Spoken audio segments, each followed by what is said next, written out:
Hello! Welcome back to my channel. Ayan, this is Marlon Diwayan. Welcome back sa aking channel. Sa mga nanood ng aking previous video, sa mga nag-comment, shoutout po pala sa inyo. Ayan. So pasensya na po dahil hindi ko po nagawahan po ng video yung sinabi ko po noon. And then sa susunod naman nating video, abangan po ninyo. Magte-test fire po tayo, magkakaroon po tayo ng comparison video. Ito at saka ito. Ayan, pagkukumparahin po natin silang dalawa kung alin ba yung mas malakas. Ayan, ngayon ko po gagawin itong video ito na magkakaroon po tayo ng comparison patungkol din po sa ating homemade gun. So tara, so tignan po natin ng malapitan. At tinanggal ko po itong scoop ng aking air gun.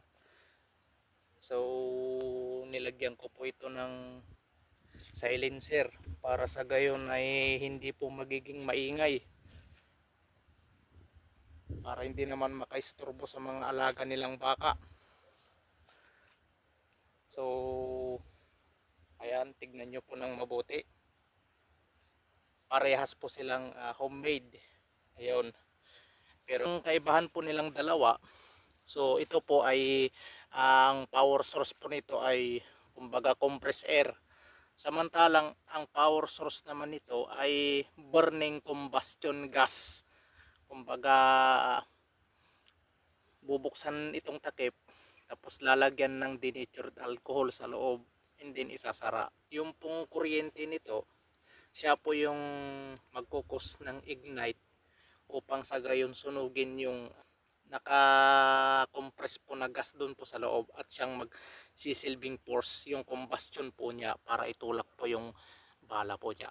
So pag dito naman po tayo sa bala, so ayan, so ang bala po ng ating homemade air gun ay ito. So pellet po siya, caliber 22. Ito namang isa, bagamat ito pong ating alcohol gun, bagamat ito ay 6 years old na, pero nasa kondisyon pa.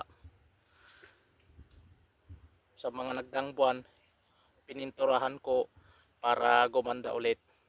So 2019 ko po ito ginawa. So ayan, ito po yung kanyang bala. Steel ball 8mm po siya. So yan. So pasensya na po kasi I think mas mabigat po itong steel ball kaysa po dito sa airgun pellet. So ayan, pagdating po sa bigat, sa mas lamang po itong steel ball. Pero itong Astro pellet ay may bigat po siyang 18 grain. Samantalang itong steel ball ay may bigat po siyang 30 grains. So yun po yung pinagkaiba. Ganon din po yung size. So ayan. Ngayon naman susubukan naman natin yung accuracy kung makakatama ba ito sa layong 10 meters. So ito pong ating air gun, hindi natin lalagyan ng 1000 PSI sa kanyang air tank, kundi lalagyan po natin siya ng 500 PSI. Kasi kung 1000 PSI yung ilalagay natin sa air tank nito, talagang masasabi po natin na mas malakas talaga ito. Kaya para may laban po itong isa, lalagyan po natin siya ng 500. So ayan, ito po yung kanyang gauge. So hindi ko po masyadong matansya, pero I think 500 PSI yan or 600. So hindi natin ginawang 1000. So ayan, test fire po tayo, 10 meters. So first, ito pong alcohol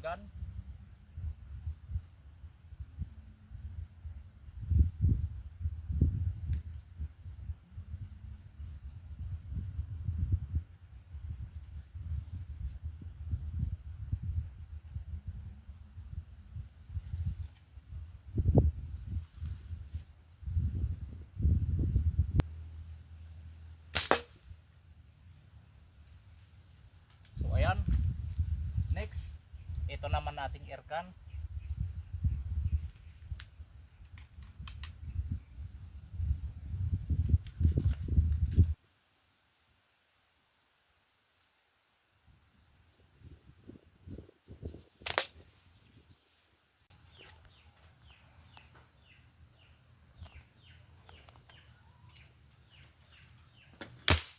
Oh, medyo mahina siya ng konti. 312.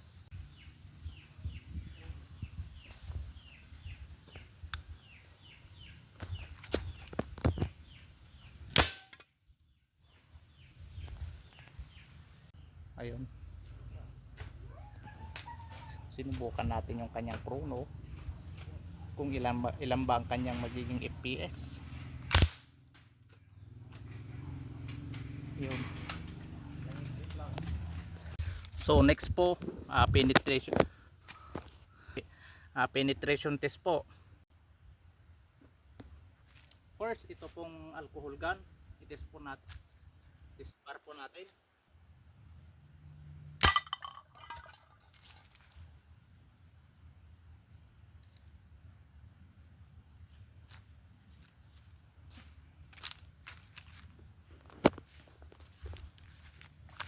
So titignan po natin. So tumagos po sa unang lata ang ating alcohol gun. Dito po sa pangalawang lata.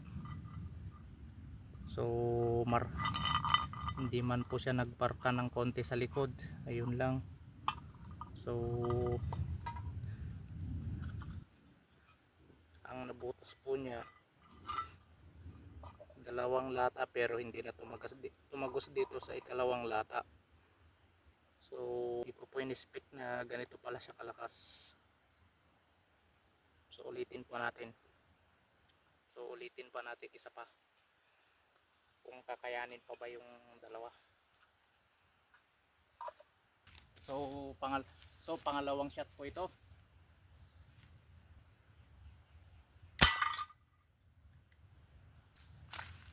Dalawang pagkakataon tumagos na naman ulit sa isang lata. Dito naman sa pangalawa tumagos na, pero dito sa pangatlo ayan, hindi na nabutas kahit marka lang. So dalawang lata lang yung kayang tagusin ng 8mm alcohol gun na 6 years old.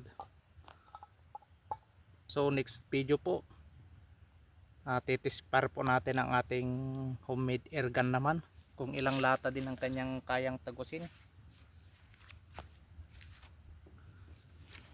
Next po naman itong ating homemade air gun 1500 PSI. Tignan natin kung gaano kalakas itong 500 PSI po niya.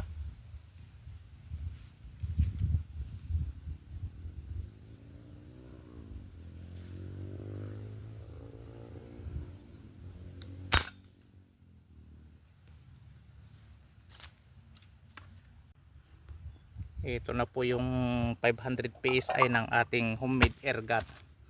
So tignan po natin. So sa second shot po ng 500 PSI na ating air gun, ang natagos po niya ay isa,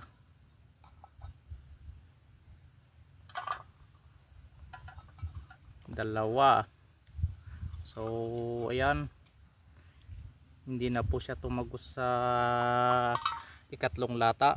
So dalawang lata din po yung tinatagos ng ating air gun sa 500 PSI lang. So nakita nyo na po yung pag-test ko po kanina sa dalawang ito. So comment po kayo diyan kung ano pong masasabi ninyong. So ito pong ating air gun ay nilagyan ko po ito ng 500 PSI at pinagkumpara ko po sa kanila, pinagkumpara ko po itong dalawang ito kung alin ang mas malakas. So parehas po nilang natagos yung dalawang lata ng sardinas. Base po din po sa pag-test fire ko po kanina. Kapag ito namang ating air gun, nilagyan po natin ng 1000 PSI, masasabi po natin na mas malakas at mas accurate po ito kumpara po dito sa ating alcohol gun. So ngayon, i-test fire po natin dito sa puno ng duhat. So ayan. So kita po natin, malakas din naman itong ating alcohol gun. Pwede na po siyang bumaon sa kahoy pero sa mga malalambot lang. Pero bumabaon po siya ng mga 0.9 cm po dun sa mga kapag malambot po yung kahoy. So mas low power po ito kumpara dito sa ating air gun. So ayan, pero pagdating naman sa sa maintenance, mas madali pong gawin ito pong alcohol gun. So kahit mga simpleng mamayan na katulad ko ay kayang kaya po nilang gumawa ng ganito. So marami po akong napanood na videos sa YouTube na magaganda po yung gawa po nilang alcohol gun. So yung iba gumagamit po sila ng butane. So yung iba po kumbaga high tech na po, katulad po ni Sir Wally and Alex. So yung kanyang alcohol gun ay ginagamitan na po ng pump po siya pero denatured alcohol din. So hindi mo na kailangan bukas takip yung pong ating chamber. Ayan, yun po yung kagandahan po noon. So pagdating po dito sa air gun po natin, homemade air gun, bagamat parehas po silang homemade, ang kagandahan naman tong isa, hindi po pumapalya. Basta may karga po yung kanyang air tank, putok ng putok yan, hindi yan nagbimintis. So ayan. So ayan na po.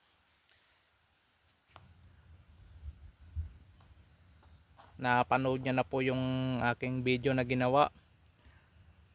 So sa mga nanood at nakinig ng aking video, salamat po sa inyong panonood. Huwag niyong kalimutan muli na mag-like and subscribe sa aking channel para sa susunod na video na aking i-upload ay magiging update po kayo. So yun lamang po.